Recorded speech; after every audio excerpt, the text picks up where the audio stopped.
They laughed when she wiped crumbs from the tables, rolling their eyes as if her presence dimmed the shine of their curated cafe selfies.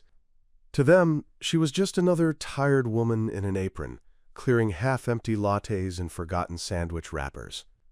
But that was before she leaned forward one morning, the edge of her uniform slipping low enough to reveal the top of a strange, detailed tattoo trailing down her spine, one that caught the sharp eyes of a customer who froze mid-sentence. What began as a regular brunch shift in a sleepy coastal town would soon unravel into a revelation that no one saw coming. This quiet woman, scorned for scrubbing plates, had once risked her life in a secret rescue mission that saved dozens of lives. And not just any lives, but lives that would later change the course of history. They mocked her for wiping tables. But her ink told a story far more unforgettable. Before we jump back in, tell us where you're tuning in from, and if this story touches you, make sure you're subscribed, because tomorrow I've saved something extra special for you. Most people overlooked Adira at first glance. She was just another part-time cleaner in a bustling cafe nestled in the heart of Port Alira, a harbor town known more for its yachts and weekenders than any meaningful drama. Every morning she arrived 15 minutes before her shift began, always in that faded forest green uniform with her name stitched across the chest in pale thread, Adira. Her hair was usually tied back in a low bun, her eyes cast downward, and her steps quiet but purposeful. If you looked closely, you might notice the precision with which she aligned the condiment holders on each table, or how she'd discreetly guide elderly customers to sturdier chairs without ever making it feel like a favor. But no one really looked closely, not until that morning. It had been unusually humid, the kind of sticky morning where even the sea breeze couldn't cut through the heat. Adira had paused briefly while wiping down the glass pane of the window nook when the neckline of her uniform shifted just slightly, pulled by the motion of her arm. At that exact moment, a man seated nearby glanced up from his laptop and caught sight of the intricate black lines curling down her upper spine. It wasn't just decorative. The pattern had structure, geometry, embedded symbols, and an unmistakable glyph known only in certain intelligence and rescue circles. His eyes widened. His hand trembled as he reached for his phone, not to photograph her, but to confirm a memory. One he hadn't revisited in years. He had seen that tattoo before, during the 2011 operation in the Red Dunes of Al-Sharif, when a covert humanitarian team had extracted a group of abducted engineers from a war zone under impossible odds. It had been whispered that the team was led by a woman who disappeared after the mission, leaving behind no trace but a singular symbol marked on a surveillance photo. That same glyph now sitting on Adira's spine. But before any of this had come to light, before she became the subject of hushed whispers and wide-eyed wonder, Adira simply cleaned. She never corrected those who mispronounced her name. She never flinched when customers snapped their fingers impatiently. She never explained why she wore long sleeves in the middle of July, or why she always kept a small black notebook in her back pocket. To her coworkers, she was kind but quiet, always the first to cover a shift, the last to leave without complaint. To the regulars, she was just the cleaner girl. She had been doing this for nearly a year, day in and day out, without recognition, without validation.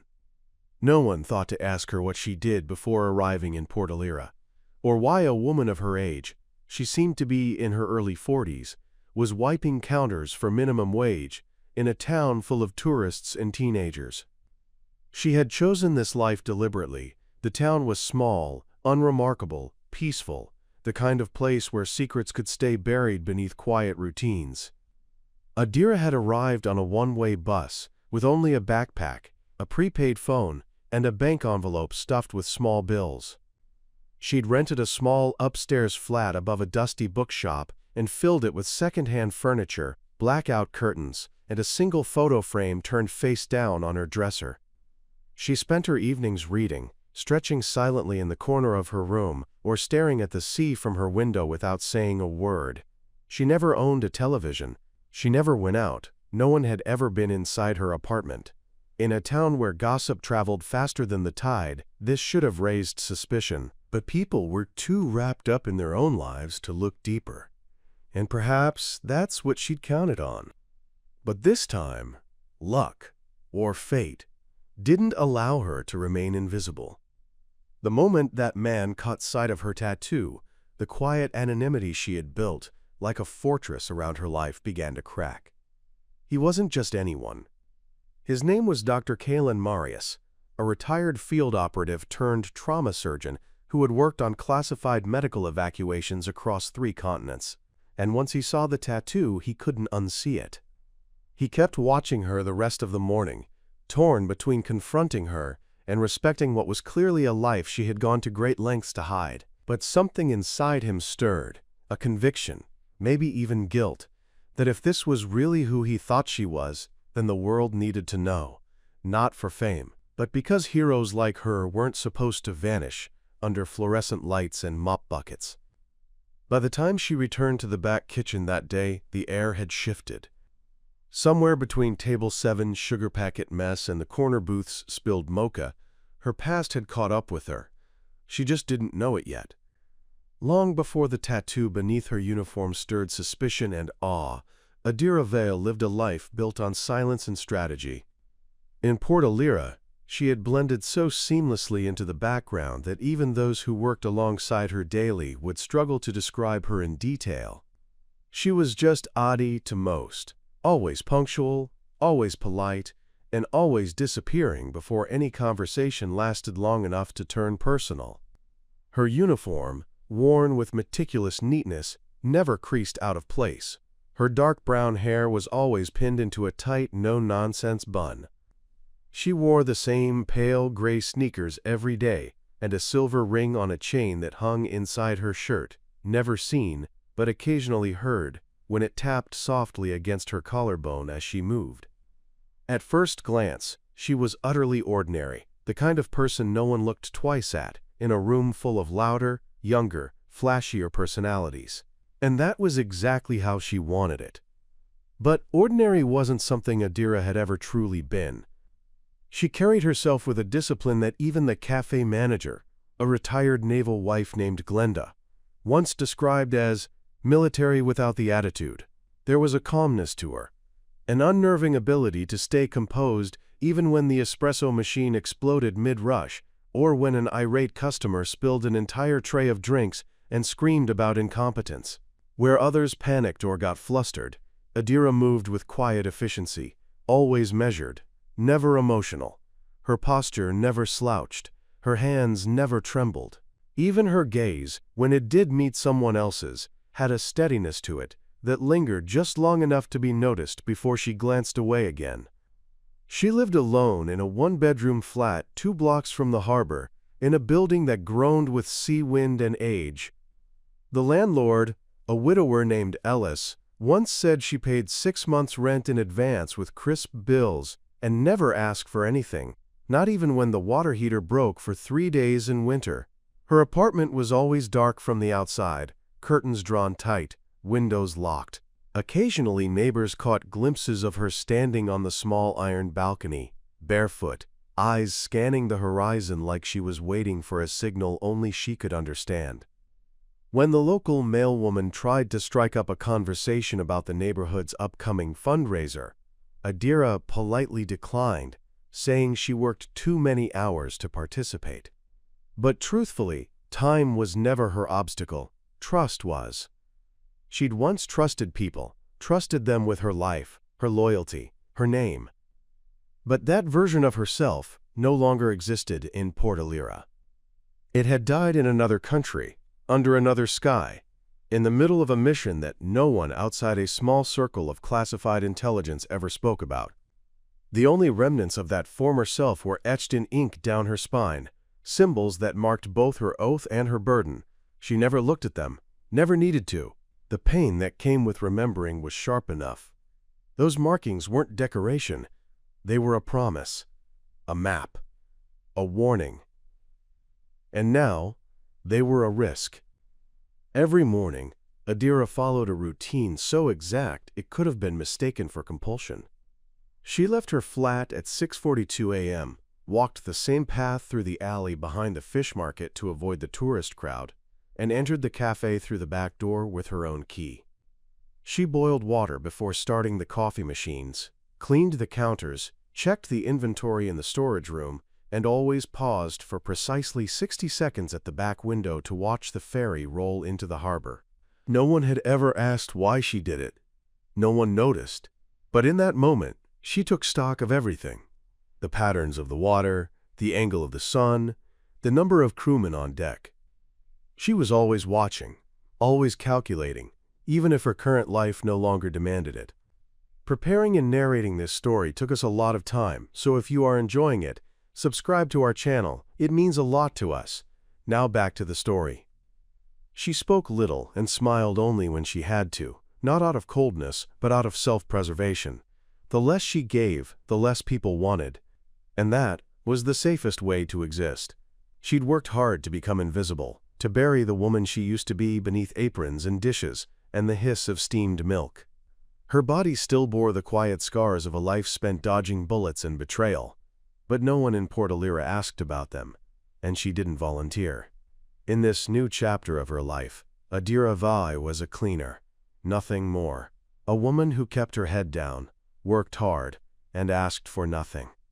Occasionally, when a child dropped their toy or an old man needed help across the threshold of the cafe, she'd show a glimpse of the gentler strength she carried, the kind that didn't come from muscle or command, but from having seen the worst in the world and still choosing to be kind. But those moments were fleeting.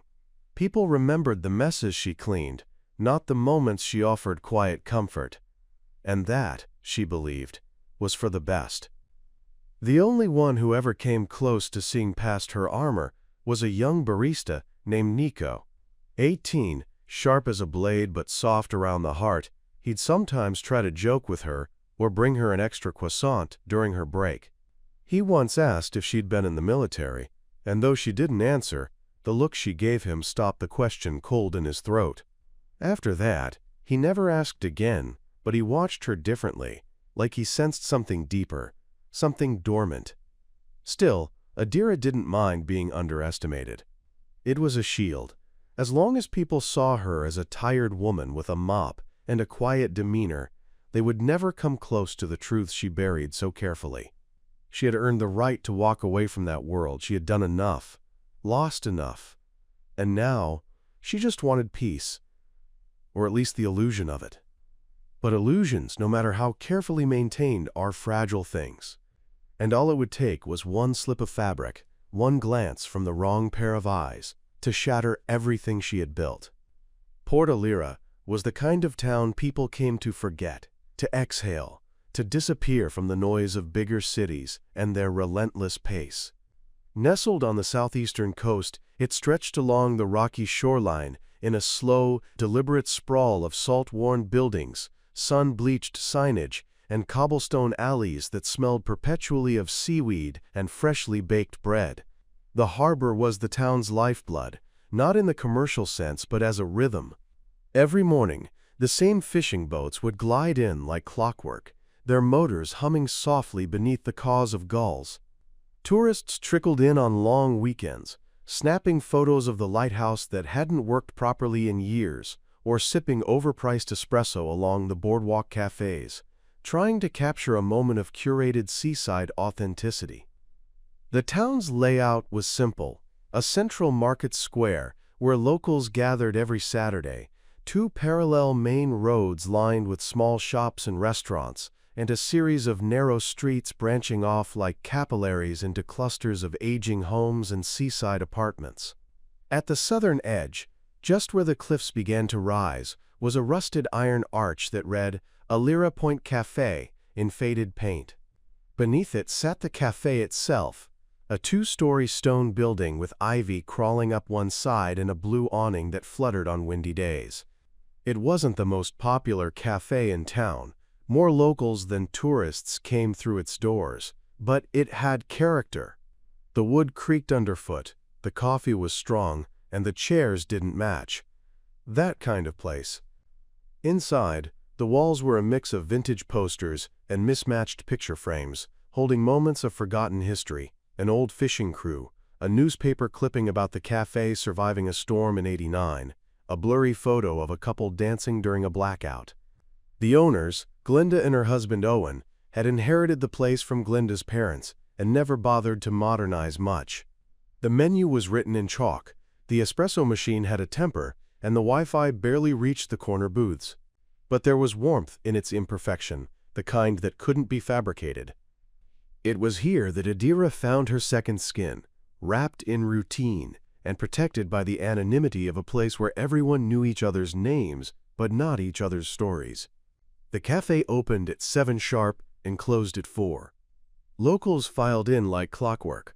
Martha, with her floral hat and sour disposition, always took table 4, sketchbook in hand but never drawing. Tomas, a retired schoolteacher, brought his chessboard every Tuesday and played against himself until someone took the bait and sat opposite. Marina, the florist from 2 doors down, came in just for the lemon bars and always left a 20 for a $5 bill, claiming she liked to support women who worked hard. The regulars formed a kind of unspoken family, each playing a role in a script that never changed. Outside the cafe, life moved slowly. The ferry arrived at 7:15 and 5:40 every day, carrying a mix of commuters, lost souls and day trippers with sunblock and loud voices.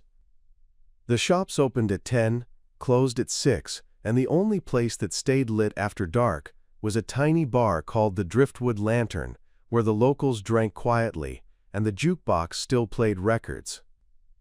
Police presence was minimal. Officer Roan, a grizzled man with a soft spot for donuts, mostly walked the beat just to stay awake. Crime was rare, though gossip flowed like ocean spray. The town had its secrets, of course, every place does.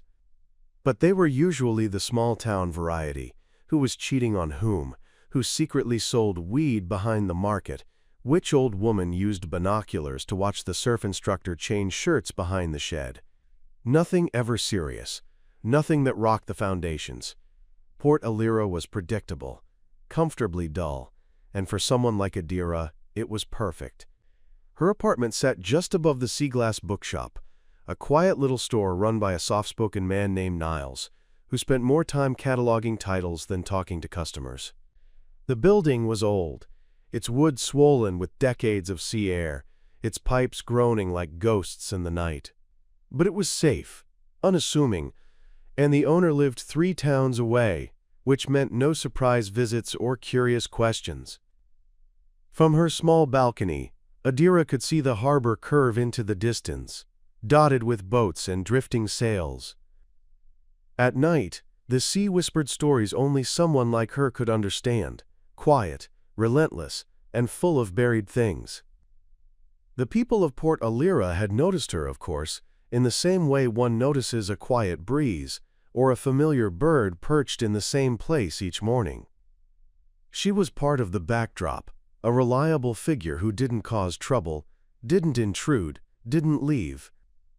The town wasn't unkind to her, just indifferent, and in Adira's world, that was kindness enough. Indifference meant safety. It meant she could pass through the days without scrutiny. It meant no one asked why she never attended the Sunday bonfires on the beach, or why she never used a debit card. It meant no one looked too closely when she touched the frame of a photo in the hallway, or paused just a moment too long when sirens wailed in the distance. But it also meant that when the moment came, when the man in the cafe noticed her tattoo and everything began to shift, no one was prepared. The environment Adira had so carefully chosen, so deliberately immersed herself in, would soon turn into the very stage upon which her secrets would be dragged into the light.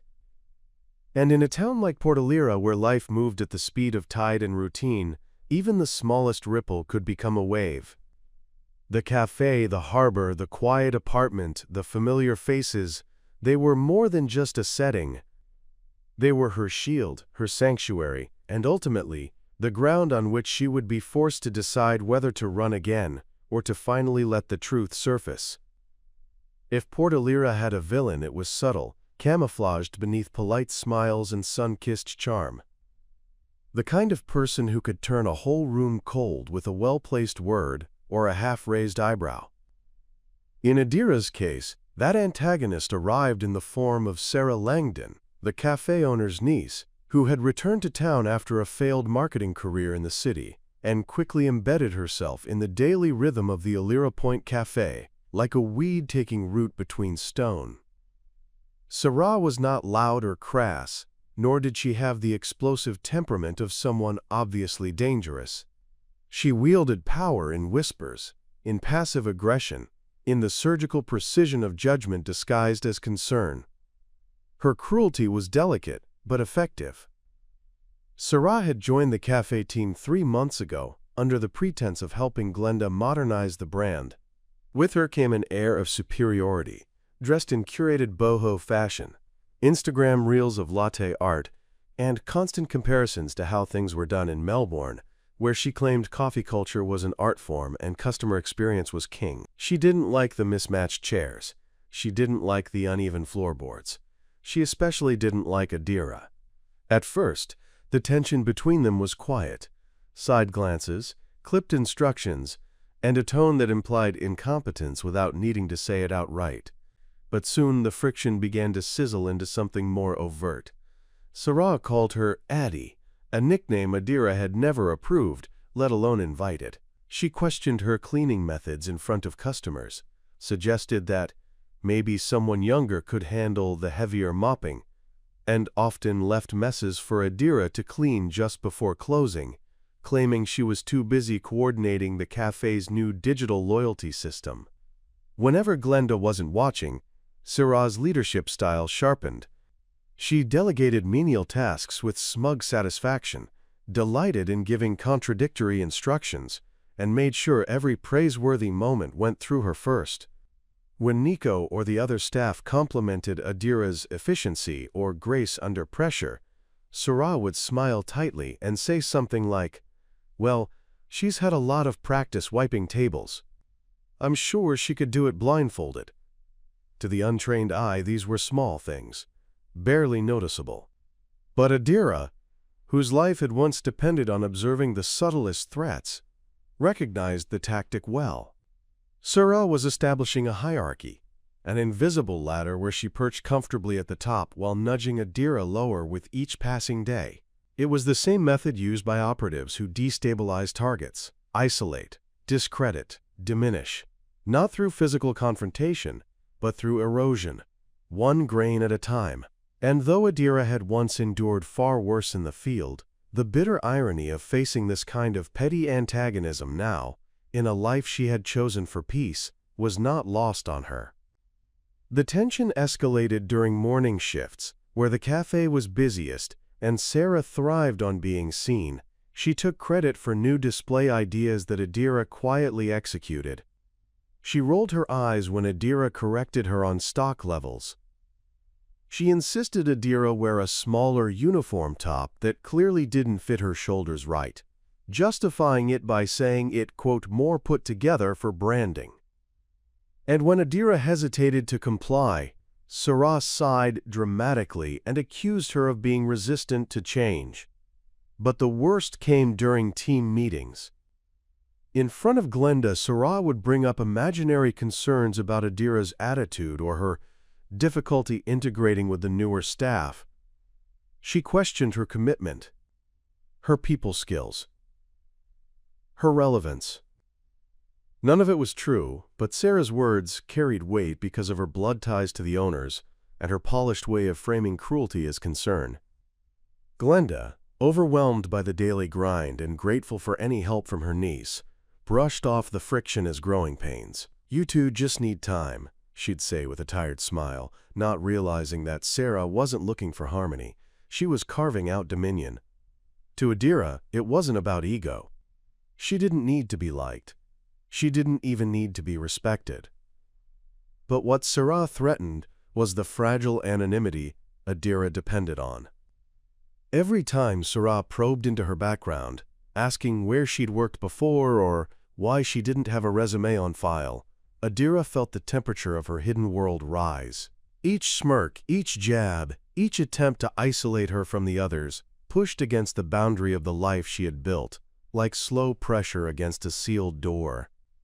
Sarah wasn't malicious in the way the world often recognized. She wasn't dangerous in the way men with guns or power were, but she was disruptive, and to someone like Adira, whose entire survival depended on staying under the radar, disruption was its own kind of threat. It meant exposure. It meant unpredictability, and unpredictability meant danger. Still, Adira remained quiet. She did her work with the same quiet precision, avoided confrontation, and refused to take the bait. Her calmness only seemed to aggravate Sarah more. The more she ignored her, the harder Sarah pushed. It was clear that Sarah wanted a reaction, not because she needed it, but because seeing someone flinch, someone break, was how she measured her power. But Adira didn't flinch. Not yet.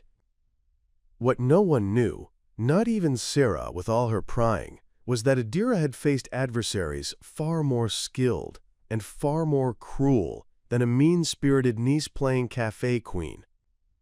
She had faced betrayal, ambushes, and missions where one wrong move cost lives.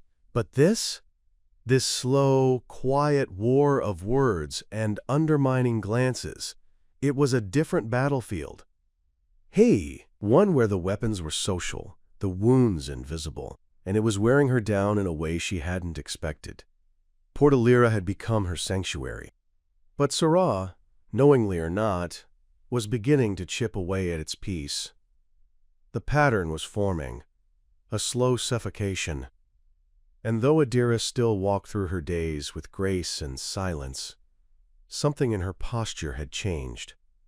A tension had entered her spine. A readiness.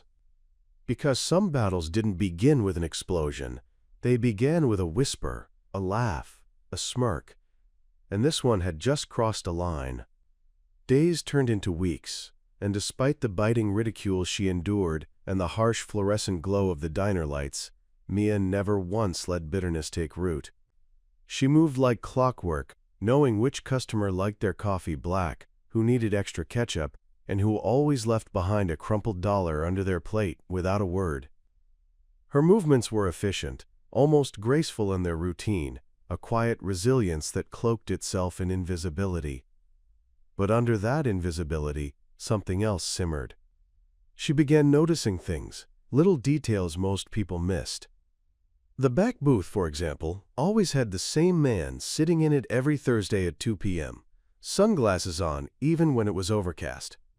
His hand bore a faint scar across the knuckles, something military, she guessed. Then there was the young woman who came in every Tuesday, who seemed to avoid eye contact with everyone, especially the men. Her hands always shook when she picked up her drink, and she constantly checked the reflection in the window, as though afraid someone was behind her. Mia saw patterns where others saw noise. She saw behaviors that spoke louder than words.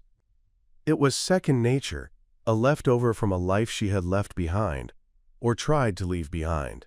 But no matter how much grease clung to her apron, or how much burnt toast she scraped off plates, that part of her never left. She began documenting things subtly. At first, it was just writing down details in a little notebook she carried to remember customers' preferences. But the notes evolved. They weren't about coffee orders anymore. They were timestamps, descriptions, tags, a car's license plate, a repeated phone call, a transaction paid in cash too clean, too deliberate. It was involuntary, like muscle memory from another life. And then something shifted. The woman who came in every Tuesday stopped showing up. Mia had gotten used to her routine, her nervous glances, her hunched posture. But 3 weeks passed, and nothing. No coffee cup left half drunk, no napkin with the corner shredded from anxious fingers. Mia asked one of the other waitresses if she remembered her, but she shrugged. People disappear all the time. Especially women. Especially the quiet ones.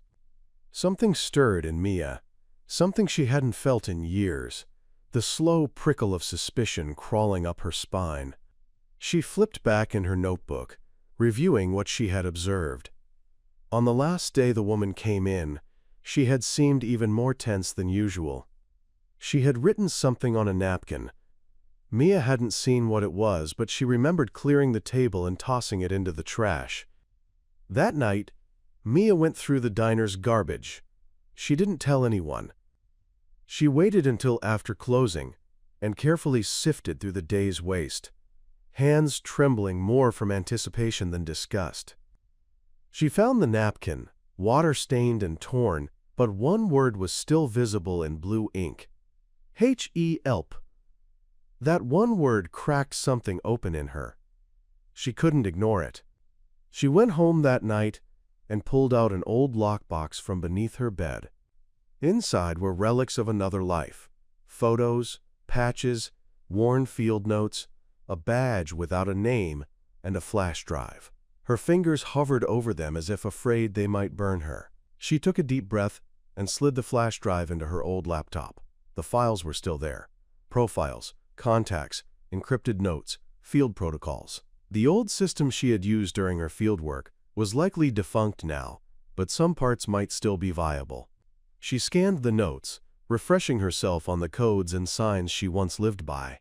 The pieces began falling into place. She had seen this pattern before. It wasn't just a nervous customer. It was a signal, a cry from someone caught in the early stages of grooming or coercion. She recognized the signs: avoidance of eye contact, surveillance anxiety, a repeated routine designed to offer brief moments of autonomy within a tightly controlled life. Mia began mapping the data. Using public records and local directories, she attempted to trace the woman's last known information based on credit card activity and the general vicinity she'd come from. Her instincts told her she had no time to lose. It had been 3 weeks already. If this was what she feared it was, every hour mattered. She couldn't go through official channels. Not yet. She didn't have the badge, the clearance, or the backing she once had. But she had something else. She had a name from the receipt. She had a timestamp from the surveillance camera mounted outside the diner. She had her instincts, her training, and a sense of justice that had been reawakened. That night, she didn't sleep. She worked in the dark, with only the hum of her laptop and the faint music from her neighbor's apartment seeping through the walls. She ran facial recognition tools on low-level black market databases she still had access to through the deep web. She followed forum posts. She searched for discussions coded in the kind of language that meant danger beneath the surface. And then she found it. A post on a hidden board. A photo of a girl matching the woman's description, different hair color, a more glamorous photo, staged and curated, but the eyes were the same. It was a listing, a live auction countdown. The woman had been trafficked. Mia stared at the screen, her fingers clenched into fists, her heartbeat thudding so loud she could hear it in her ears. All the years she had spent hiding, trying to disappear, convincing herself that her work was over, that her life was quiet and unremarkable, gone in a blink. That fire was back.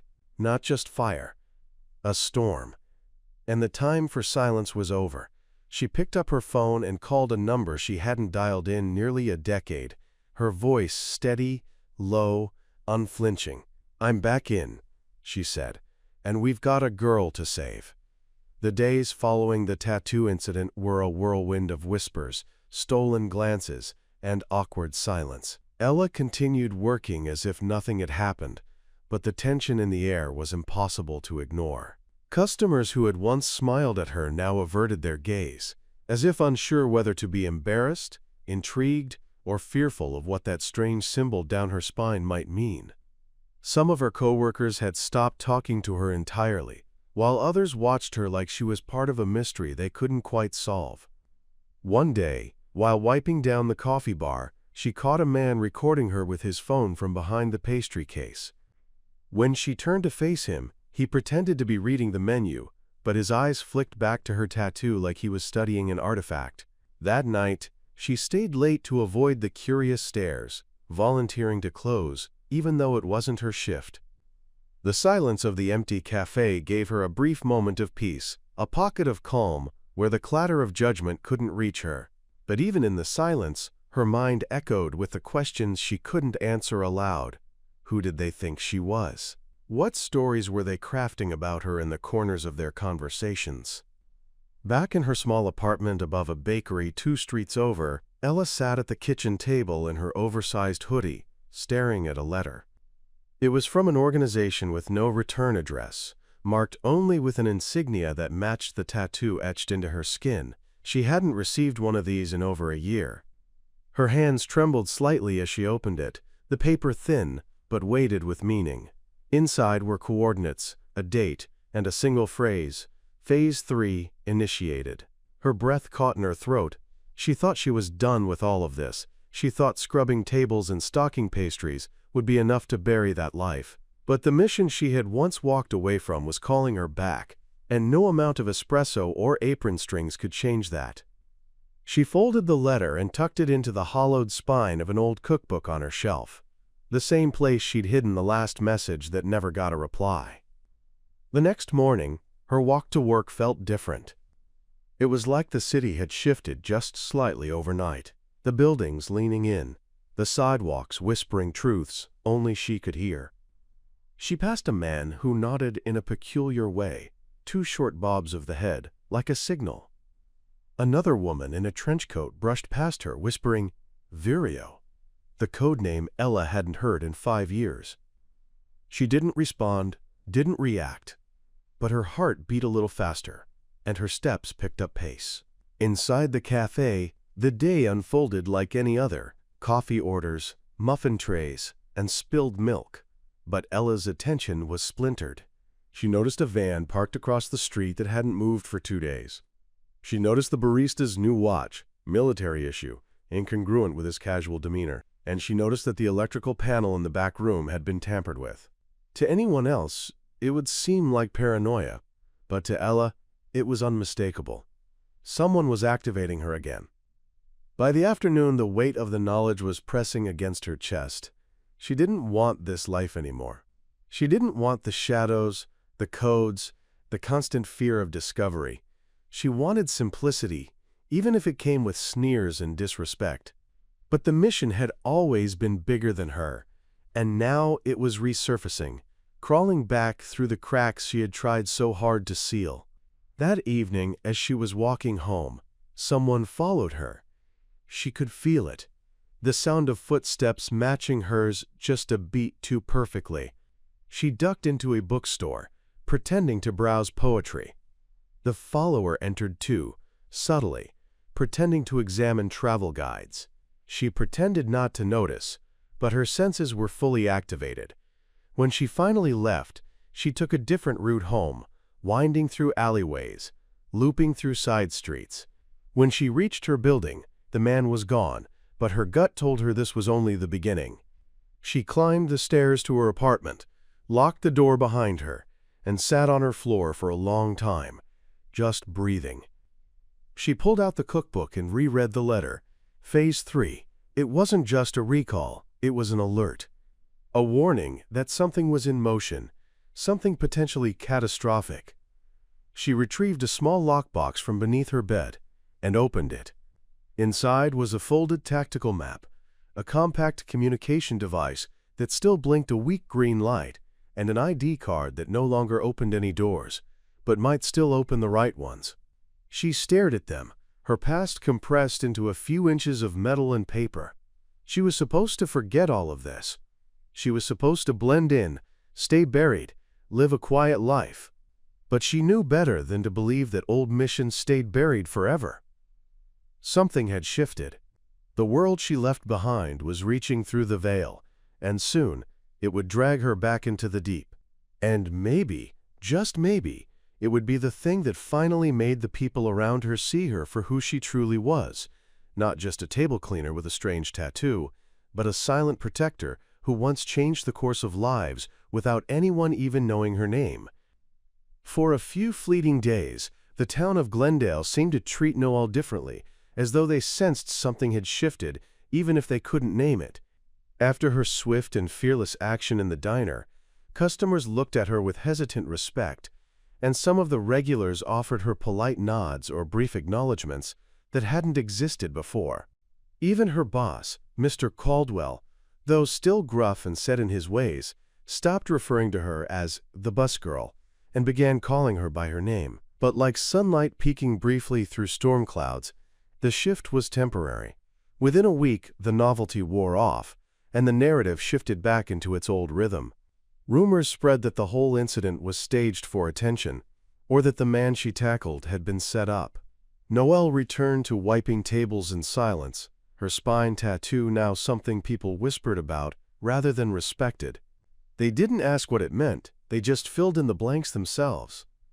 Even the diner regulars fell back into their old behavior, some chuckling behind her back, and others making dismissive remarks loud enough for her to hear. And while her external world settled into disappointing normalcy, something inside her remained permanently disturbed. Not in a negative way, more like a restlessness she couldn't suppress anymore. That diner rescue hadn't been a fluke. It had been instinct, muscle memory, buried discipline erupting when the stakes demanded it. But now she questioned everything. Why was she still hiding? Why was she letting people write her story with half-truths and assumptions? She had run from her past, yes, but had she also run from her purpose, from who she was meant to be? The next shift in her journey came not through a dramatic event, but in the form of a quiet letter. It arrived without fanfare, slipped under her apartment door late one evening. The envelope was unmarked, the paper thick, its edges crisp. She recognized the format instantly. Internal communications from the Field Commission, the same branch of the Special Ops Unit she had once called family. Her fingers trembled as she opened it, expecting reprimand or a summons. But the letter didn't chastise. Instead, it contained 4 simple sentences. "We saw what you did. We've kept our distance per your request, but people like you don't get to disappear. Not really. We need you again. If you're ready, meet us." Below the message was a set of GPS coordinates and a date, 3 weeks from then. No signature, no seal. Just the same stark formatting she remembered from briefing documents and mission alerts. She sat with it for a long time, the paper resting like a weight on her lap. Noelle hadn't considered the idea of rejoining them. After her final assignment, a mission in Patagonia that had left 3 teammates dead and her psyche splintered, she had begged to be released. The agency had allowed it, with terms. She would go completely off-grid, sever all contact, and never speak of her past. She honored that agreement. Until now. Now she wasn't sure if the Field Commission was honoring her memory or testing her loyalty. The coordinates were for a location in northern Arizona, somewhere isolated, tucked deep into canyon country. She memorized them before burning the paper, just like she had trained herself to do years ago. But in the days that followed, she told no one, not even Mateo, who had now become something of a regular visitor in her life. Always with a story, always with 2 coffee cups, and the ability to make her laugh when she didn't want to. He didn't press her for details, not even about the tattoo anymore, though she sometimes caught him staring at it when she leaned over to clean a booth. She debated going for days. Part of her wondered if it was a trap, not from enemies, but from her own mind, luring her back into danger for the thrill she secretly missed. But the stronger pull came from that aching need for purpose, for use, for clarity. Was cleaning tables wrong? No. It was honest work, and she respected every second of it. But it wasn't her, and something inside had reignited the night she saved that child in the diner. It had whispered that her skills hadn't died. They were dormant, waiting. On the night before the meeting date, Noelle sat on her apartment balcony, staring into the sky. Her hands were calloused from months of scrubbing dishes and sweeping floors, but beneath that were the hands of a trained rescuer, steady, strong, precise. She opened a box she hadn't touched in years. Inside was a compact toolkit, a burner phone, a collapsible tactical knife, an encrypted drive, and a faded photograph of her former team. She held the photo gently, running a finger over the face of her late teammate Ari, whose laughter had once made field missions bearable. She had promised herself she would never return, but now she wondered, was staying hidden just another form of giving up? At dawn, Noelle packed a single bag. No notes left behind, no explanations. She simply clocked out after her shift and didn't clock back in. She took the early train out of Glendale, then switched to a bus heading toward Flagstaff. The rest of the journey she would make on foot. The rendezvous point was remote, carved into a ridge overlooking a steep desert canyon, the kind of place only those trained to navigate terrain like it would find. When she arrived, no one was there, at least not visibly. But she knew better. The silence was never empty. She waited at the coordinates for 17 minutes, her senses heightened, tracking faint movement behind rocks and brush. Finally, a figure emerged. He was older now, his beard dusted with gray, but the stance was unmistakable.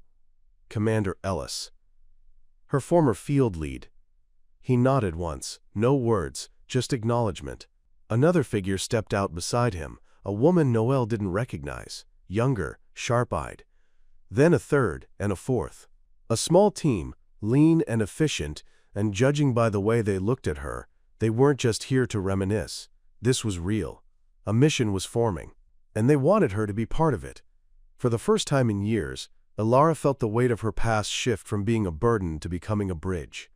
The shift in Marlene's attitude wasn't just a moment of respect. It was the start of something larger, something that rippled across the employees of Cedarwood Cafe in ways she could never have predicted. In the days that followed the tattoo revelation, the mocking and whispered jokes vanished, like fog under sunlight. People approached her differently now. Some were sheepish, avoiding eye contact, while others came forward, curious and gentle, as though seeing her through entirely new lenses. Marlene, in particular, did something unexpected. She offered Elara a proper conversation. No barbs, no sarcasm, just a seat across from her in the staff room during a break, and a hesitant offer of a homemade sandwich.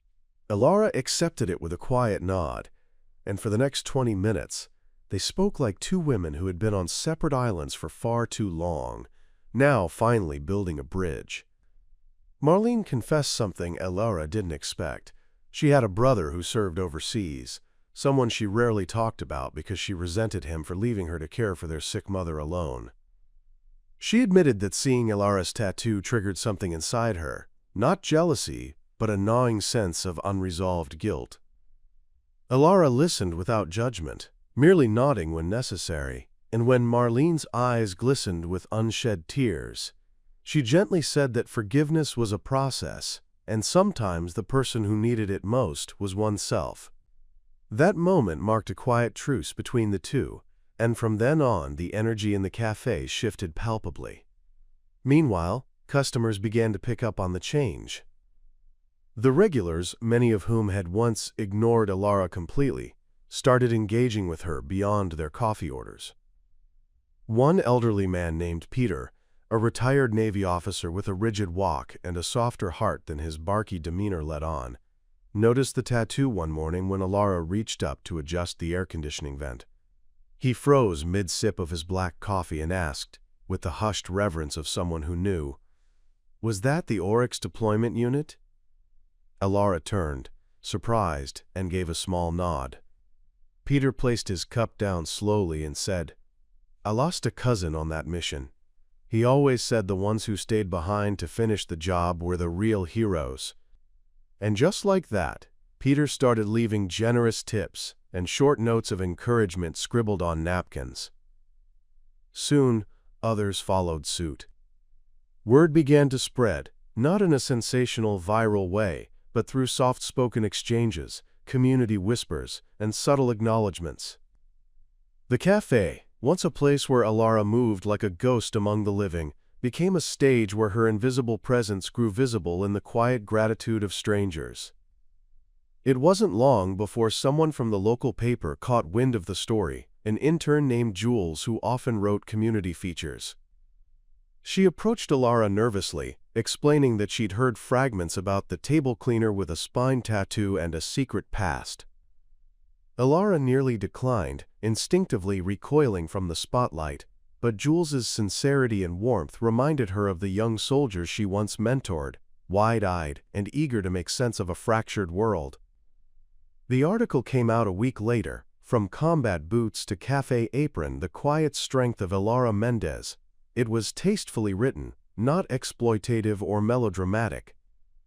It spoke of her military service, her role in the rescue mission in Andalera, her return to civilian life, and how she found grounding in the simple ritual of cleaning tables. There was even a photo of her back, tattoo partially visible, blurred just enough to keep it sacred. The piece garnered attention, and for a while, the cafe saw an influx of new faces.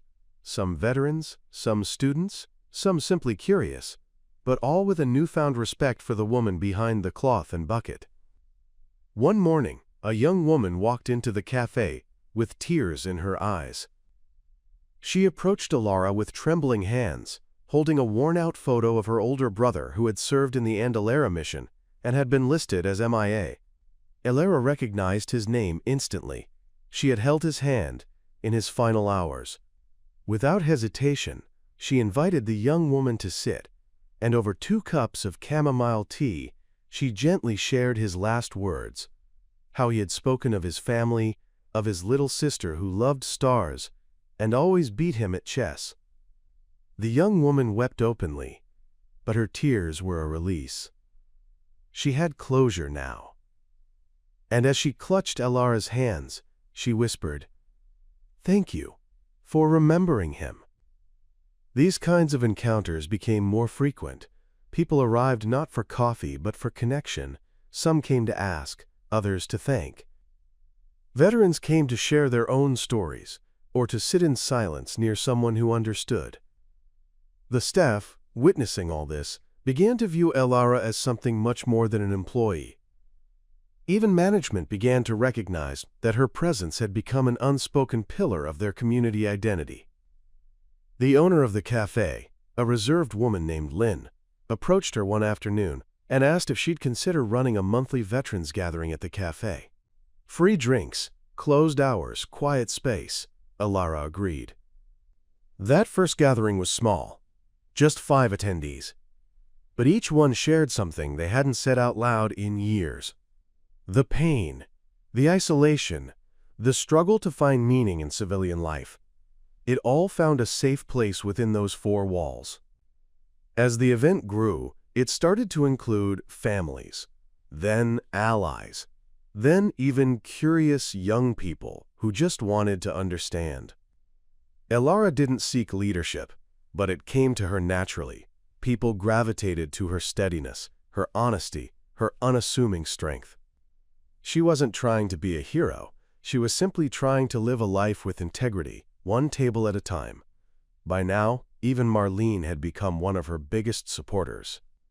She volunteered at the gatherings, helped organize logistics, and one night after a particularly emotional session, she admitted that she was considering therapy for the first time. "You make it seem like healing is possible," she said quietly. Elara smiled and replied that healing didn't mean forgetting. It meant choosing to carry the past differently. That night, Marlene hugged her for the first time. Not as a coworker, not even as a friend, but as someone who had learned what it meant to be seen. Maya sat at the edge of the motel bed, the TV glowing in the background, but her eyes fixed on the floor. Outside, the buzz of neon lights flickered against the window blinds, but inside, the room was silent, tense. Her phone buzzed again with another message from Ethan, a simple check-in. "You okay?" She didn't respond yet. Her mind was still spinning from the meeting with Cade at the garage. The moment he'd said he remembered the woman with the tattoo, the subtle shift in his posture, the slight narrowing of his eyes, it was as if a floodgate had cracked open. She had seen it before, when someone knew more than they wanted to admit, when the past scratched at the surface, desperate to come out. She knew Cade was protecting something, or someone, but she couldn't yet tell if it was himself or her. As the hours dragged on, she paced the floor, going over every word he said. He remembered the symbol. He called it a mark of something you don't mess with. And that phrase, oddly, gave her chills. Not fear, something closer to recognition. Was her mother part of something dangerous? Something bigger than just a simple act of kindness gone wrong. Maya had no illusions about the world. The deeper she got into this, the clearer it became that her mother's life was woven into something shadowy and deliberate. But the real question was, why hide it from Maya? Why keep her daughter in the dark, living as a waitress, when she had once been part of something so profoundly brave? The next morning, Maya found herself driving again, this time to an address scrawled in the corner of one of her mother's old letters, a letter tucked away inside a sealed envelope she had almost missed in her childhood box.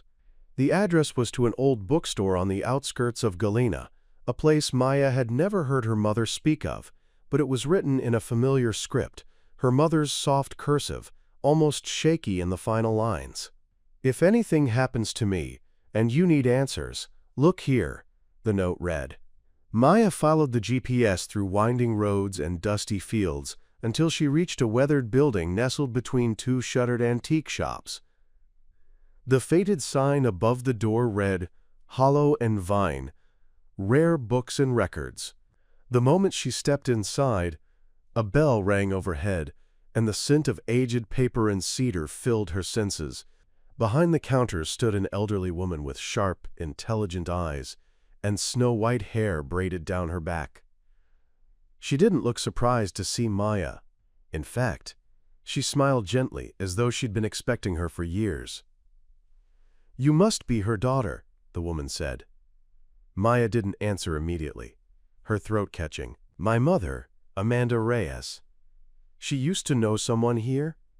The woman nodded slowly, stepping around the counter. "She was more than someone. She was one of us."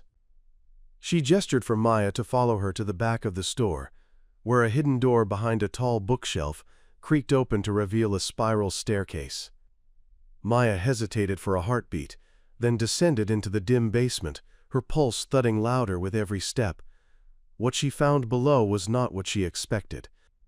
The basement was a converted archive, walls lined with metal filing cabinets, maps pinned across cork boards, photographs of people in disguises, newspaper clippings with red string connecting them like a detective's case file.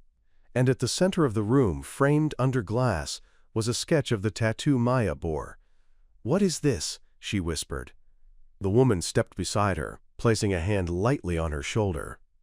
"This is what your mother helped build. This is the Ember Initiative."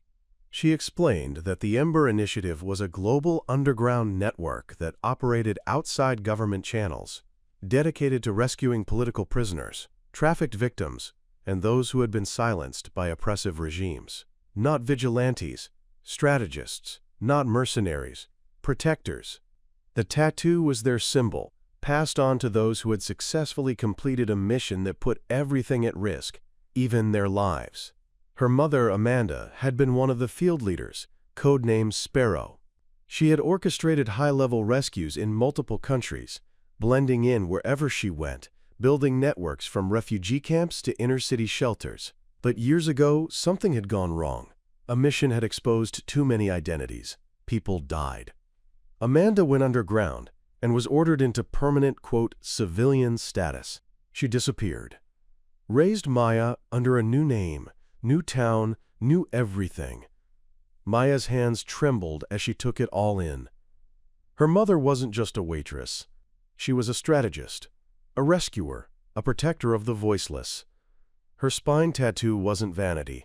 It was a badge of honor, a silent promise carried on her back. Maya looked at the glass frame and felt an unfamiliar weight settle over her chest. Pride, awe, a deep, aching sadness. For all the things her mother had kept secret, not to deceive, but to shield. And yet, Maya had inherited more than just her name. She had her fire. And now, she was standing in the middle of the very legacy her mother had tried to protect. The elderly woman handed her a sealed folder. "Your mother wanted you to have this if you ever came. Instructions, contacts, and one final mission. It's yours to accept or to walk away from." Maya took it with both hands, the folder trembling slightly. She didn't open it yet. Not here. She wanted to sit with it, let her mother's life fully wash over her, before deciding what to do next. But deep down, she already knew. The embers had never gone out. Not in Amanda. And now, not in her. After the revelation of the Ember Initiative and the weighty legacy that her mother had carried, Maya's world shifted in ways she hadn't anticipated. The small town of Galena, with its quiet streets and familiar faces, suddenly felt like a stage set against a much larger hidden world. The folder her mother had left contained detailed dossiers, encrypted communication protocols, and contact names that made Maya's heart race. It was a map into a realm she had never known, but was now inextricably linked to. She spent days locked away in her room, reading every word, absorbing every line, piecing together the mosaic of a secret network operating under the radar to save lives others had given up on. The stories of courage, sacrifice, and loss filled her mind. Each name she read was a person who had faced darkness and emerged, changed but unbroken. And her mother had been at the center of it all. With each passing hour, Maya's admiration deepened, but so did her fear. Could she step into this world? Could she become the person her mother believed she could be? The moment of reckoning came sooner than she expected. One evening, as she sat poring over the files, her phone buzzed with an unknown number. Her breath hitched.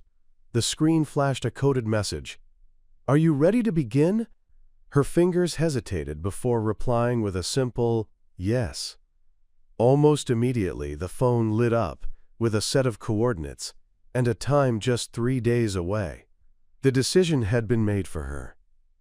That night, Maya dreamed of her mother, young, fierce, tattoo gleaming under harsh lights, leading a team through war-torn streets. The dream ended with her mother whispering, "Trust the fire inside." When she woke, Maya felt a strange calmness. She was ready. The day of the meeting, Maya dressed in simple clothes, the weight of the folder heavy in her bag. At the coordinates, a remote cabin nestled in pine woods, she found a group waiting, older agents who bore the same tattoo, their faces lined with experience and scars, younger operatives with sharp eyes and steady hands. Commander Harlan, a stoic woman with a voice that commanded attention, stepped forward. "You are Amanda's daughter," she said. "You carry her blood and her burden. We've been watching. It's time you join us fully." There was no ceremony, no fanfare, only the quiet passing of a slim bracelet etched with the ember symbol. When Maya clasped it on, the room seemed to breathe with unspoken history. Training resumed with a fierce intensity. The days were filled with simulated rescues, learning encrypted channels, honing observation skills, and understanding the delicate dance of secrecy and trust that the initiative required. Maya's body remembered what her mind had never been told, the instinct to read people beyond their words, to spot a lie in a glance, to move silently through danger. She found herself growing stronger, not just physically but emotionally. Her mentors reminded her that this was not a game or a fantasy. Lives depended on their precision, their courage, and their willingness to carry the unseen wounds of sacrifice. Meanwhile, Maya stayed in contact with Ethan, who had become her anchor in the civilian world. He never pressed her for details, but listened when she spoke in code, when her voice trembled with exhaustion or hope. Their bond deepened as he learned to navigate the complexities of a woman living 2 lives, one grounded in ordinary days and one immersed in extraordinary dangers. Her first assignment was both harrowing and revealing. A young woman named Lila had gone missing from a nearby city, last seen near a district controlled by a ruthless trafficking ring. Maya's team had identified her as a potential target, and it was up to them to extract her safely. The operation required meticulous planning, covert surveillance, creating false identities, and striking when the moment was right. On the night of the mission, Maya's heart pounded as she slipped through shadowed alleys, clutching the bracelet that felt like a lifeline. When they finally found Lila, trapped and terrified, Maya knelt beside her, offering quiet reassurance. The rescue was swift but tense, with narrow escapes and moments where silence was survival. Back at the safe house, Maya watched Lila slowly regain trust whispering promises that safety was not just a dream, it was tangible. That mission changed everything for Maya. It was proof that she was not merely living in her mother's shadow, but carving her own path within the Ember Initiative's legacy. Her courage was real, her skill growing sharper with every challenge. Word spread quietly among the network. Maya Reyes was a name to be counted on. The public vindication of her mother's work came unexpectedly months later. A documentary produced by an investigative journalist who had stumbled on the Ember Initiative's operations aired on national television. It revealed the vast, hidden network of rescuers and strategists who had saved thousands from unimaginable horrors. Amanda Reyes was named among the heroes. The tattoo was explained as a symbol of courage and commitment. For the first time, the world knew the story behind the quiet waitress from Galena, the woman whose life was far richer and more dangerous than anyone could have guessed. The public recognition rippled into Maya's life in strange ways. Old acquaintances reached out, some with admiration, others with suspicion. The town that once overlooked her mother now held her up as a beacon. Maya accepted invitations to speak at events, always careful to protect the identities of those still in the field, but proud to honor the sacrifices made. The truth revealed was a catharsis, for Maya, for the community, and for the countless silent fighters behind the scenes. As the Ember Initiative prepared for new missions, Maya felt the full weight of her role. She was no longer just a daughter uncovering secrets. She was an active participant in a larger fight for justice and humanity. Each mission reaffirmed the truth she now carried. Courage is not always loud. Sometimes it is quiet and steady, tattooed on a spine, hidden beneath aprons, whispered in shadows. Her mother's legacy was not just a story of survival, but a call to action, one that Maya embraced with open arms and a fierce heart. The aftermath of the Ember Initiative's public recognition brought profound and immediate changes, not only to Maya's life, but to the lives of everyone connected to the secret world her mother had inhabited. Suddenly, the quiet corners of Galena were illuminated by a new kind of attention. Maya found herself navigating a delicate balance between public exposure and operational security, a tension that tested her resolve daily. The town's residents, who once viewed her and her mother through a lens of everyday anonymity, now regarded her with a mix of reverence, curiosity, and sometimes unease. Old neighbors stopped by, offering apologies for past misunderstandings, while new faces appeared, journalists, historians, and even some government officials eager to understand the initiative's true scope. Maya welcomed the outreach, but remained fiercely protective of the identities of those still working in the field. She knew the danger of exposure too well. Despite the heightened scrutiny, the most profound changes were internal. Maya felt the stirrings of a transformation in herself, a shift from someone uncovering family secrets to a leader embracing her place in a larger mission. She began organizing outreach programs aimed at educating the community about the realities of human trafficking and the importance of vigilance and compassion. Local schools invited her to speak, not only about the initiative but about courage, resilience, and the power of unseen acts of kindness. These talks were never about glorifying heroism, but about inspiring empathy and responsibility in everyday life. The ripple effects were tangible. Volunteers emerged, some veterans who had struggled with reintegration, others simply moved by the stories she shared. Together, they formed grassroots groups dedicated to supporting survivors and advocating for policy changes. This communal healing was the kind of justice that the Ember Initiative had always sought, beyond rescue, a path to restoration. For Maya, the emotional journey was complex and sometimes exhausting. She wrestled with the weight of her mother's sacrifices and the knowledge that every mission, every choice, came at a cost. She received letters and messages from families whose loved ones had been saved, stories of recovery and second chances that filled her with both hope and solemn respect. At the same time, she carried the memory of those who were lost, who never returned from the shadows. The burden of their silence was a constant companion. She found solace in the relationships she built with fellow initiative members. a chosen family bound not by blood but by shared experience and purpose. Commander Harlan, always a stern but compassionate mentor, encouraged Maya to take time for herself, to heal, to process, to find balance. She reminded her that leadership was not just about strength, but also vulnerability. It was a lesson Maya took deeply to heart. Meanwhile, the Ember Initiative itself was evolving. New technology allowed for safer communications and more effective rescue operations. Partnerships with international organizations expanded their reach, while increased public awareness helped to dismantle some of the networks they fought against. Maya became a vital part of this evolution, bringing fresh perspectives and unyielding determination. Her unique background, growing up unaware of her heritage and then thrust into the heart of the mission, gave her insights that bridged worlds. She helped develop training programs that emphasized not just tactical skills but also emotional intelligence and cultural sensitivity, understanding that rescue was as much about restoring dignity as it was about physical safety. The consequences of the initiative's work extended beyond the immediate sphere of action. Survivors who found new lives through the program became advocates themselves, creating circles of support that transformed communities from the inside out.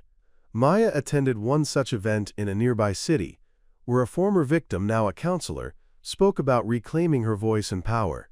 The room was filled with tears, laughter, and the quiet strength of shared healing. Maya felt a profound connection to the journey, from a hidden tattoo on a mother's spine to the public stages where stories of survival inspired thousands.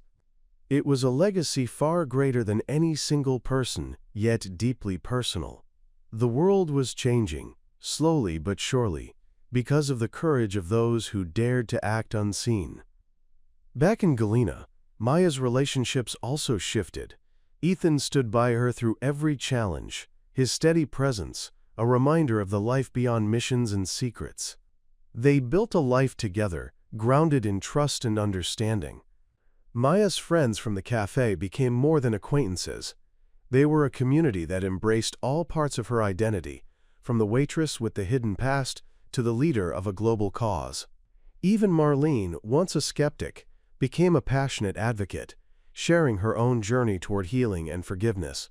These bonds enriched Maya's sense of belonging, grounding her amid the swirling demands of her dual worlds. The town itself began to change too. Awareness campaigns led to increased funding for local shelters and support services. Law enforcement agencies partnered more closely with organizations fighting trafficking. Public attitudes shifted from judgment to compassion, fueled by the stories Maya and the initiative shared. These changes weren't immediate or perfect, but they marked a new chapter, one where silence was replaced by conversation, where fear gave way to action. As the dust settled from the whirlwind of revelations and public attention, Maya found moments of quiet reflection more precious than ever. She often visited the old bookstore, where she first learned the truth about her mother. The elderly woman who ran it, now a dear friend and mentor, reminded her that legacies were not just about the past, but about the seeds planted for the future. Maya understood that her journey was ongoing, that the fight for justice was never truly over. But now, she carried it not as a solitary burden but as part of a vibrant, determined community. The aftermath was not an end but a beginning, a testament to resilience, transformation, and hope. Through the shadows and light, Maya had emerged not only as a keeper of secrets, but as a beacon of change. The consequences of revealing the truth were far-reaching, reshaping lives, healing wounds, and inspiring others to find their own strength. In this new world, marked by courage, tattooed on spines, and etched into hearts, the legacy of the Ember Initiative burned brighter than ever. The legacy of the Ember Initiative, once a whispered secret, tattooed on the backs of a few brave souls, now stretched far beyond the quiet streets of Galena or the shadowed basements where plans were once drawn. Maya, standing on the precipice of a new chapter, understood that the true power of their work was not just in the missions completed or lives saved, but in the enduring spark it left in the hearts of those touched by it. The initiative had become more than an underground network. It was a symbol of hope and defiance against a world that too often turned its eyes away from suffering. Maya's journey from an unsuspecting daughter to a leader within the initiative had become a beacon, inspiring others to see courage in unexpected places. Through speaking engagements, community programs, and quiet conversations, she shared not only the story of the initiative, but the broader message that anyone, no matter how ordinary they felt, could carry extraordinary strength. The tattoo that once caused whispers and ridicule now stood as a reminder that hidden beneath simple surfaces lay stories of valor and sacrifice. Across the country, initiatives inspired by the Ember model began to form. Local chapters emerged, led by survivors and veterans who understood the complexity of healing from trauma and fighting injustice. These groups worked tirelessly, creating networks of support, education, and advocacy that reached far beyond the confines of rescue missions. They championed policies that protected the vulnerable and dismantled systems of exploitation. Maya's influence, though modest in her eyes, became a catalyst for this broader movement. She collaborated with activists, policymakers, and social workers, ensuring that the voices of those who had been silenced were finally heard. The ripple effects of this movement extended globally, as stories from the initiative found their way into international forums, sparking dialogue and collaboration across borders. The work was far from over, but the tide was turning. Maya also took deliberate steps to nurture the next generation of leaders. She founded a mentorship program within the initiative, pairing seasoned operatives with young recruits who showed promise and passion. The program emphasized not only tactical skills, but also emotional resilience, empathy, and ethical decision-making.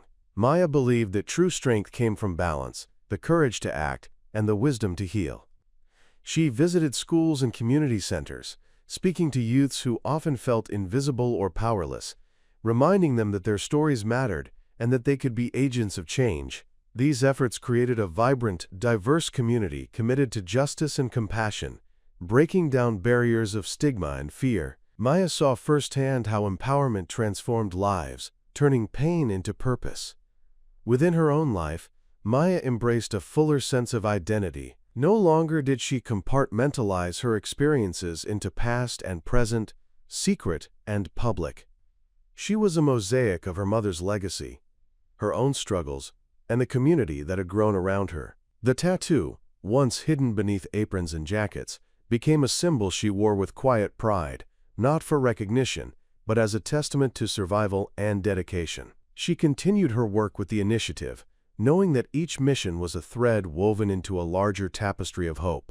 At home, she found joy in simple moments: morning coffee with Ethan, laughter shared with friends, the warmth of a community that embraced her whole. These moments grounded her, reminding her of the humanity that fueled every act of courage.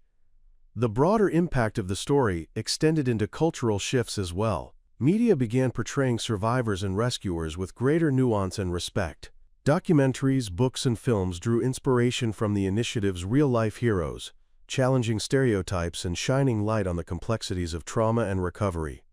Maya was consulted as an advisor on several projects, ensuring authenticity and sensitivity. These narratives helped shift public perception, creating a more informed and compassionate society. The ripple of awareness inspired volunteerism, donations, and policy reforms, amplifying the initiative's mission far beyond its original scope. The message Maya carried was clear: heroism is often quiet, marked not by grand gestures but by daily acts of courage, compassion, and resilience. The tattoo on her spine was a silent badge of honor, but it was the invisible strength, the kindness to listen, the bravery to act, the perseverance to hope, that truly defined her and the initiative. Maya understood that every story mattered, every voice could inspire, and every action, no matter how small, contributed to a legacy of change. In quiet moments, Maya reflected on the journey that had brought her here, from the diner where she first glimpsed her mother's true past, through the trials of training and mission, to the public revelations and community healing. The path had been fraught with pain and uncertainty, but it had also been illuminated by connection, purpose, and transformation. She knew the future held new challenges, but she was ready to face them with the same quiet strength that had carried her this far. The Ember Initiative was no longer just her mother's secret. It was a living, breathing movement, one that would continue to inspire and protect for generations to come. Maya's story, once hidden beneath layers of silence and skepticism, had become a beacon, an enduring legacy that proved even the smallest spark could ignite a blazing fire of hope. The days that followed the public revelation of the Ember Initiative's story brought an unexpected wave of inspiration far beyond Maya's immediate circle. What had started as a small underground network dedicated to silent rescue missions blossomed into a powerful symbol of resilience and courage that resonated deeply across communities and cultures. Maya witnessed this transformation not only through her growing responsibilities, but also through the countless messages she received, from strangers who found strength in the initiative's legacy to survivors who dared to reclaim their voices. The ripple effect was undeniable. Schools incorporated new curricula that included stories of bravery and survival. Local governments initiated programs supporting victims of trafficking and oppression. And social media platforms buzzed with campaigns promoting awareness and action.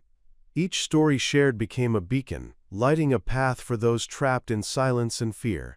The initiative's message, that true heroism often thrives in the shadows, reverberated with renewed urgency and hope, bridging gaps between people and inspiring them to take meaningful steps toward change. As Maya traveled to various cities and conferences to share her story, she noticed how the cultural landscape was evolving. People who once ignored the harsh realities of human trafficking and political imprisonment were now engaging in difficult conversations with empathy and determination. The initiative's model, emphasizing dignity, respect, and survivor-centered approaches, became a blueprint for organizations worldwide. Maya collaborated closely with leaders from different sectors, legal, medical, social work, to build comprehensive strategies addressing prevention, rescue, and rehabilitation. Each new alliance strengthened the global network and amplified the impact of their work. For Maya, these moments were both humbling and empowering. They reminded her that the legacy she carried was not confined to a single person or mission, but belonged to an entire movement united by the pursuit of justice. In addition to her public advocacy, Maya focused on deepening the initiative's internal culture. She understood that the emotional toll on operatives and survivors could not be overlooked. Programs were developed to provide mental health support, trauma-informed care, and peer mentorship. Maya championed transparency and compassion within the organization, fostering an environment where vulnerability was seen as strength. This approach helped break down barriers of stigma and isolation, encouraging individuals to seek help and share their experiences without fear of judgment. The initiative became not just a network of rescuers, but a community of healers, bound by shared purpose and mutual care. Maya found profound fulfillment in witnessing this growth, knowing that the real victory lay not only in missions accomplished, but in lives restored. The broader societal impact of the initiative's story also reached the realm of art and culture. Filmmakers, writers, and visual artists drew inspiration from the themes of courage, sacrifice, and redemption woven into Maya's journey. Exhibitions showcased powerful portraits and narratives of survivors and operatives, giving faces and voices to stories often relegated to shadows. Music and theater productions echoed the emotional depths of the struggle for freedom and dignity. Maya herself contributed to several projects as a consultant and participant, ensuring authenticity and respect. These cultural expressions served as catalysts for empathy, breaking down barriers of misunderstanding and prejudice. They reminded audiences that the fight for justice was not abstract, but deeply human, involving real people with real pain and real hope. Within her personal life, Maya embraced the fullness of her identity with grace and determination. The once hidden tattoo on her spine became a symbol of pride and resilience, a mark of belonging to a legacy larger than herself. She continued to nurture her relationship with Ethan, whose unwavering support provided a sanctuary amid the demands of her work. Together, they built a life grounded in trust, love, and shared commitment to making the world a better place. Maya's friendships flourished as well. Those who once saw her merely as the quiet waitress now recognized her as a leader, an advocate, and a source of inspiration. Marlene's transformation was especially poignant. Once a skeptic, she had become a fervent ally, sharing her own story of healing and forgiveness. Their bond, forged through shared experiences and mutual respect, exemplified the power of connection in overcoming prejudice and pain.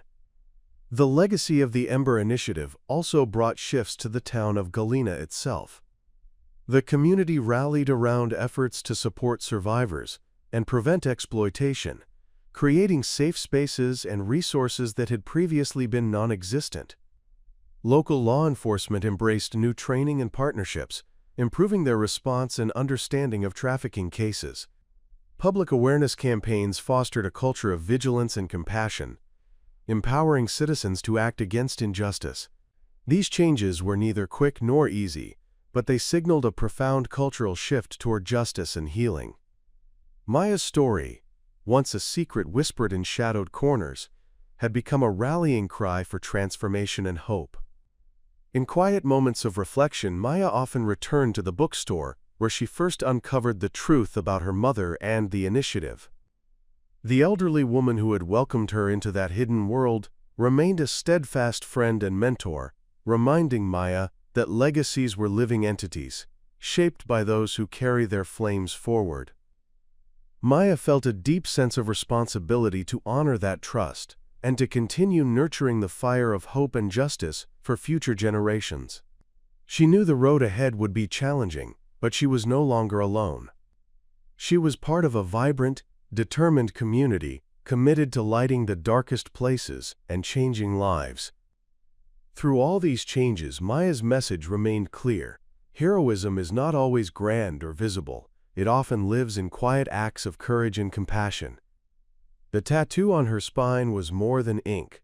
It was a symbol of resilience, a reminder that even in the darkest times, there is light to be found and carried forward. The Ember Initiative's story was a testament to the power of hope, connection, and relentless dedication to justice. Maya's journey, from a waitress overlooked and mocked to a leader inspiring change across continents, showed that anyone, no matter their beginnings, can become a beacon for others. Her legacy was no longer just her mother's secret, but a collective flame, burning brighter than ever. Maya's journey into the heart of the Ember Initiative and beyond was more than a transformation of identity. It was a catalyst that reshaped how she understood the world and her place within it. The legacy she had inherited was no longer just a hidden story tattooed on her spine, but a living, breathing force inspiring change in countless lives. With each mission, each speech, and each quiet moment of reflection, Maya wove her own thread into the tapestry of resilience and hope her mother had begun. The deeper she delved into the initiative's work, the more she realized that the fight for justice was multifaceted and ongoing. It demanded courage not only on the battlefield of rescue, but also in the arenas of awareness, advocacy, and healing. Maya's role had evolved into that of a bridge, connecting the shadows where silent heroes worked with the bright light of public consciousness and action. The initiative's expanding reach meant that Maya was frequently traveling, meeting survivors, operatives, and allies around the globe. Each encounter added layers to her understanding of trauma and triumph, of the complexities faced by those they sought to protect. She listened to stories of hardship and courage that echoed the struggles her mother had faced decades earlier, stories that underscored the enduring nature of human resilience. These experiences fueled Maya's determination to create more comprehensive support systems, ensuring that rescue was only the first step on a path to restoration and empowerment. She advocated tirelessly for integrating psychological care, vocational training, and community reintegration into every mission. The initiative's success was no longer measured solely by lives saved, but by lives transformed. Back home, Maya's community in Galena blossomed in tandem with her work. The local initiatives she helped launch became models of collaboration and compassion, inspiring neighboring towns and cities to adopt similar approaches. schools incorporated empathy and resilience building into their curricula, creating safe environments where young people could share their experiences and learn the importance of standing up for others.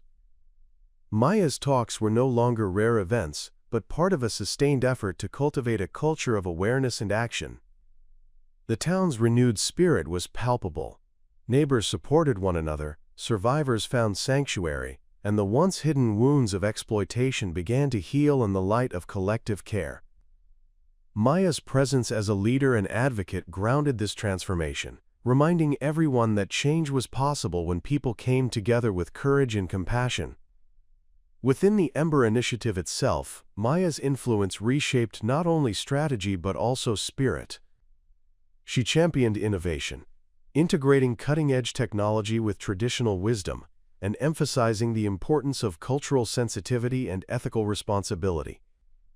Training programs expanded to include emotional intelligence and trauma-informed care, recognizing that the emotional well-being of operatives was as critical as their tactical skills. Maya fostered a culture of openness and support, encouraging team members to share their struggles and victories alike. This approach strengthened the initiative's resilience, ensuring that its members were equipped to face not only external threats, but also the internal battles that came with the territory. Maya's leadership embodied a balance of strength and vulnerability, inspiring trust and unity within the organization. The broader cultural impact of the initiative's story continued to grow. Maya's consultations with filmmakers, writers, and artists helped shape narratives that honored the complexity of survivors' experiences and the quiet heroism of rescuers. These cultural expressions reached diverse audiences, breaking down stereotypes and fostering empathy across social divides. Public conversations about human trafficking and political oppression shifted from fear and stigma to understanding and action. The initiative's story became a powerful tool for education and advocacy, inspiring new generations to engage in social justice work. Maya found profound satisfaction in seeing these ripple effects, knowing that the seeds planted by her mother's courage had grown into a forest of hope. In her personal life, Maya embraced the fullness of her identity with grace and authenticity. The tattoo that had once been a secret mark of a hidden past was now a symbol of pride, resilience, and belonging. Her relationship with Ethan flourished, grounded in mutual respect and unwavering support. Together, they navigated the challenges of a life lived between worlds: public advocate and secret operative, community leader and daughter of a legend. Maya's friendships deepened as well, enriched by shared purpose and genuine connection. Marlene, who had once doubted her, became a close ally, their bond a testament to the power of forgiveness and growth. These relationships anchored Maya, providing the love and strength she needed to continue her work. As Maya looked toward the future, she understood that the Ember Initiative's legacy was not a finished story, but an ongoing mission. The challenges of injustice and exploitation were ever present, requiring vigilance, innovation, and compassion. Yet, she was hopeful. The movement she helped lead was stronger and more connected than ever, fueled by the courage of survivors, operatives, and advocates worldwide. Maya's story, from a waitress who was mocked and overlooked to a leader inspiring global change, was a powerful reminder that heroism often lies in quiet, steadfast dedication. Her journey was a beacon, illuminating paths for others to follow and carry forward. In quiet moments, Maya often returned to the bookstore where her journey began. The elderly woman who had introduced her to the initiative's secret world remained a cherished friend and mentor, reminding her that legacies are living, evolving forces shaped by those who carry their flames forward. Maya embraced this truth, knowing that her work was part of a larger story, one of hope, resilience, and relentless pursuit of justice. The tattoo on her spine was no longer just a secret mark.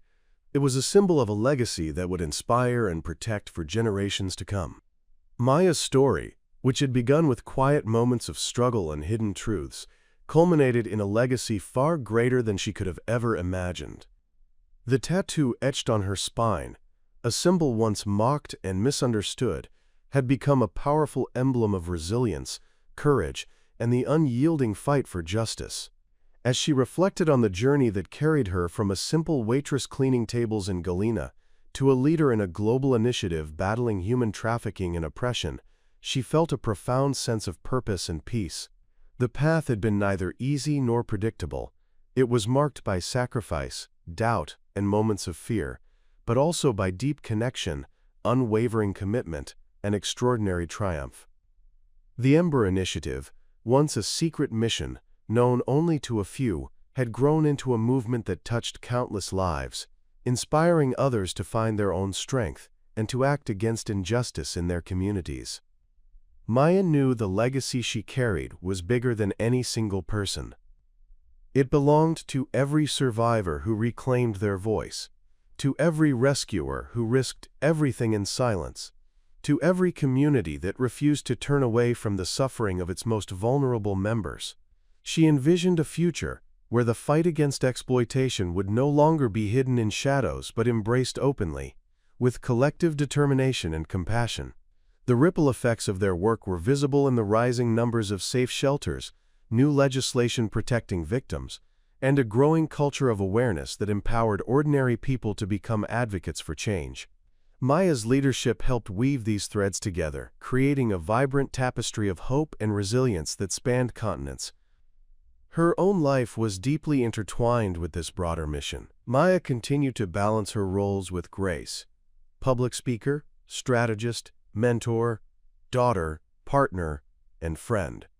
The relationships she nurtured became sources of strength and joy, reminding her of the humanity at the core of every mission. Ethan's steady presence grounded her in moments of uncertainty, while her friendships with survivors and colleagues provided a network of support and inspiration. Marlene's transformation from skeptic to passionate ally symbolized the power of understanding and forgiveness, enriching Maya's sense of community and belonging. Together, they exemplified how personal growth and collective action were inseparable in the pursuit of justice. As the Ember Initiative moved forward, Maya remained committed to innovation and inclusion.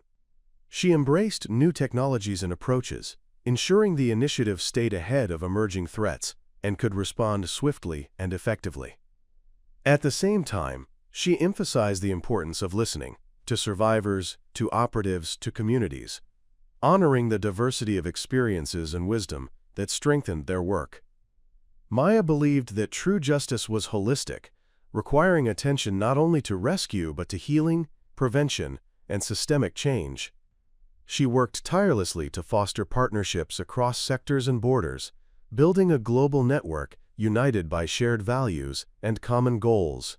The initiative had become a living legacy, dynamic, adaptive, and deeply human.